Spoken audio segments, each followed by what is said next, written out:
Bismillahirrahmanirrahim. Assalamualaikum warahmatullahi wabarakatuh.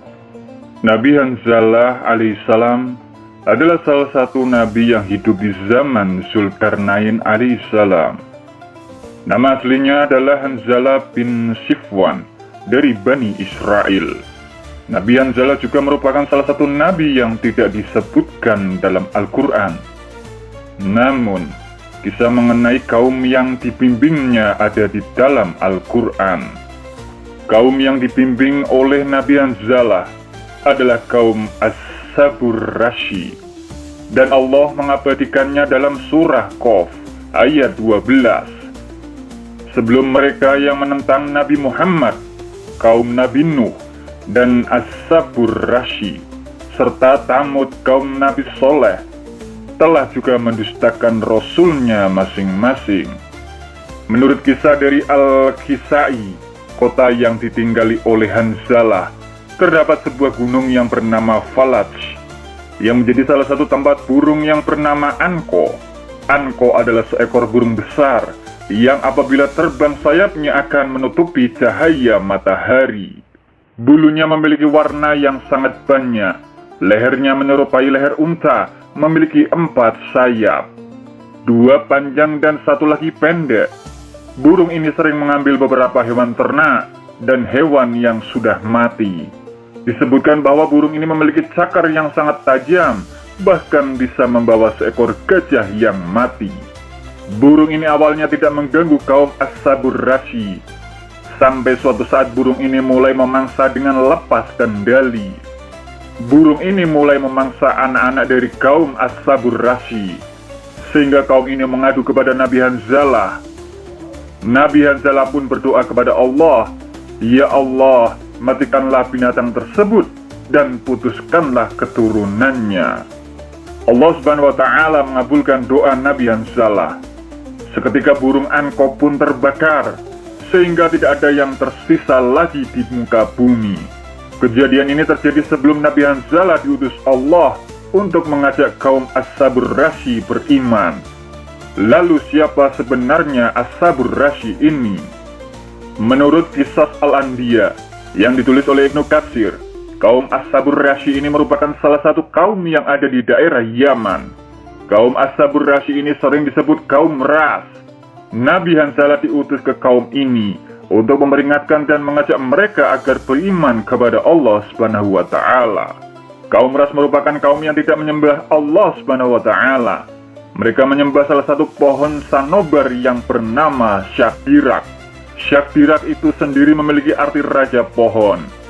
Mereka menyembah pohon itu karena pohon itu dianggap sebagai hayat al-ilahiyah, kehidupan ketuhanan. Meskipun sudah Allah peringatkan dengan adanya burung Anko, mereka tetap menyembah pohon itu.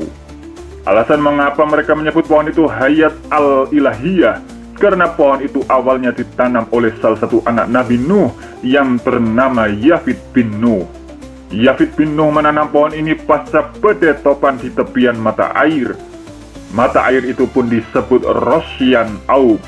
Kemudian mata air ini mengaliri di desa kaum Ras. Kaum Ras memiliki 12 desa, diantaranya adalah Oban, Odzar, Die, Bahman, Isfan, Farwadin, Ordi, Bahsyat, Kordat, Murdat, Tir, Miher, dan Syahriwar. Lalu kaum Ras pun mengikuti apa yang dilakukan anak Nabi Nuh itu. Kaum Ras pun menanam pohon sanobar di tiap desa dan mengairinya dengan irigasi yang berpusat pada inti pohon sanobar Yafid. Kemudian mereka menyangka bahwa pusat dari pohon sanobar yang terdapat mata air yang mengalir itu adalah sumber kehidupan Tuhan yang turun ke muka bumi, sehingga mereka mengharamkan diri untuk meminum dari air tersebut, baik untuk diri mereka sendiri ataupun hewan ternak. Bahkan mereka membuat peraturan barang siapa yang meminumnya, maka akan dibunuh. Mereka menjadikan air itu sebagai sumber kehidupan Tuhan, dan pohon sanobar sebagai inti dari kehidupan Tuhan. Juga dianggap sebagai pohon yang berisi roh Tuhan yang harus disembah. Jelas sekali, ini bertentangan dengan konsep ketuhanan yang diajarkan sejak zaman Nabi Adam dan seterusnya.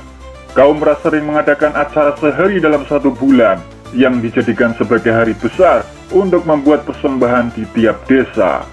Pada hari besar itu mereka akan membawa beberapa hewan ternak untuk disembelih di dekat pohon Sanobar. Mereka menyembelih hewan itu untuk dijadikan tanda bahwa Tuhan butuh salah satu pengorbanan agar setiap doa dan harapan dikabulkan. Setelah mereka menyembelih, mereka pun membakarnya.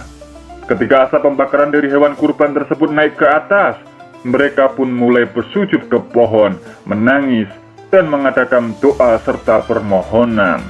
Saat kaum Ras berada di puncak hari besarnya yang bernama Isfandir, dan setelah kekafiran mereka berlangsung lama, Allah Subhanahu wa Ta'ala mengutus Nabi Hanzalah untuk mengajak kaum ini beriman kepada Allah Subhanahu wa Ta'ala dan meninggalkan kesyirikan yang telah mereka perbuat. Nabi Hanzalah pun memulai dakwahnya kepada kaum Ras. Namun apa yang terjadi? Kaum Ras malah menentang ajakan Nabi Hanzalah yang mengajak untuk beriman kepada Allah Subhanahu wa Ta'ala. Mereka pun menyebut Nabi Hanzalah seseorang yang menyesatkan sekaligus kafir. Nabi Hanzalah pun tidak diam. Nabi Hanzalah mulai berdoa kepada Allah Subhanahu wa Ta'ala untuk membuat layu pohon Sanobar yang disembah oleh mereka. Allah Subhanahu wa Ta'ala pun mengabulkan doanya. Pohon Sanobar tiba-tiba layu dan mati. Saat menyaksikan itu, kaum Ras sangat marah dan berkata, "Sesungguhnya lelaki ini telah menyihir Tuhan kita." Maka mereka pun berniat untuk membunuh Nabi Hanzalah. Mereka ingin Nabi Hanzalah mati dengan tersiksa. Mereka pun membuat sebuah sumur yang sangat dalam untuk membuang Nabi Hanzalah dan membuatnya mati karena kelaparan serta kehausan. Selama dakwah, kaum Ras tidak mendengarkan apa yang disampaikan oleh Nabi Hanzalah. Sampai suatu saat ada seorang budak yang berkulit hitam mendengar dakwah Nabi Hanzalah, lalu budak itu beriman kepada Allah Subhanahu wa Ta'ala. Kemudian kaum Ras yang masih geram dan marah kepada Nabi Hanzalah pun menangkap Nabi Hanzalah dan melemparkannya ke dalam sungai yang sudah dibuat, lalu menutupnya dengan batu yang besar. Seorang budak yang beriman kepada Nabi Hanzalah dan kepada Allah pun melihat bagaimana Nabi Hanzalah dimasukkan ke dalam sumur itu. Budak hitam ini tidak bisa mengeluarkan Nabi Hanzalah dari sumur itu. Ia hanya bisa memberi makan Nabi Hanzalah secara diam-diam. Ia melakukannya setiap hari agar Nabi Hanzalah tidak mati kelaparan. Budak hitam ini memberi makan Nabi Hanzalah setiap habis mencari kayu bakar. Sampai suatu ketika budak hitam ini kelelahan karena mencari kayu, dan ia pun mulai beristirahat sejenak. Namun saat budak ini tertidur, Allah Subhanahu wa Ta'ala sengaja membuat tidurnya menjadi lama. Ia tertidur selama 7 tahun. Selama ia tertidur, kaum Ras diberikan azab yang sangat pedih oleh Allah Subhanahu wa Ta'ala. Allah mengazab kaum Ras dengan menjadikan mereka batu hitam. Tidak hanya orangnya saja, bahkan pepohonan dan hewan ternak pun berubah menjadi hitam. Azab ini sesuai yang Allah firmankan dalam Al-Quran, dan kami jadikan bagi masing-masing mereka perumpamaan, dan masing-masing mereka itu benar-benar telah kami binasakan dengan sehancur-hancurnya. Quran Surat Al-Furqan ayat 39. Sampai akhirnya salah sebagian dari mereka bertaubat dan mengeluarkan Nabi Hanzalah dari sumur. Mereka pun mulai beriman kepada Allah Subhanahu wa Ta'ala dan Nabi Hanzalah alaihissalam. Setelah itu Nabi Hanzalah penasaran kemana perginya budak hitam yang selalu memberinya makan. Tidak ada yang tahu kemana dia pergi dan apa yang dilakukannya.